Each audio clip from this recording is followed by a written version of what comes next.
Morning folks, quick update on natural gas, seeing as it was asked for here in the discourse. Let's start with the day chart. I'm going to try and keep this very short. I don't know how long I can make these videos to post directly up into the Discord. There's the gap from the rollover from about 265 to about 285. I think that gap's going to have to be closed. Now we're awfully close to the $3 level, just below it. And above there we've got the $3.15 to $3.20 level. That's right up here at the top of the channel. So either we're going to move up there first and then down and fill this gap, or we're going to move down again, fill the gap and start from the bottom up. I really don't know. I'm just really surprised by this gap, as I said in my last video, that this gap actually even exists, because normally these prices narrow as the rollover date approaches, but this one didn't narrow and we just got a gap, and we've stayed above there surprisingly strong. So I suspect, if anything, we're probably going to above $3 first, and then perhaps back down to fill the gap a little bit later on as the month begins, and then perhaps start filling up again from around 270, 260, somewhere near the bottom of the channel. Right now,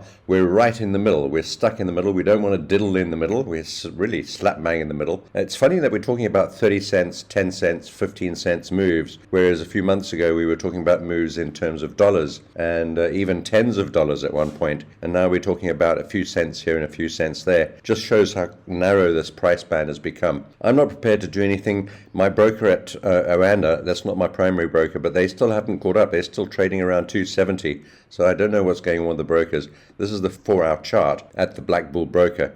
That's not a candle, that's a gap. That's the 265 to 285 gap. We've held above there quite firmly. There's the $3 level. Probably we're going to reach up to $3 and then probably, or possibly, should I say, $3.15, up to about there, just below this sort of flesh-colored zone probably. We'll definitely not get through there until the end of the year or through the season, and then a move back down. So maybe 315, maybe 320, before down to 260-ish, and possibly even back down to 250, or we need to go to 250, 260, 250 first, gather some more strength, and close this gap by moving down, which you can't see on this chart. But if we move, let's go back to the day chart. So close this gap, gather some more strength.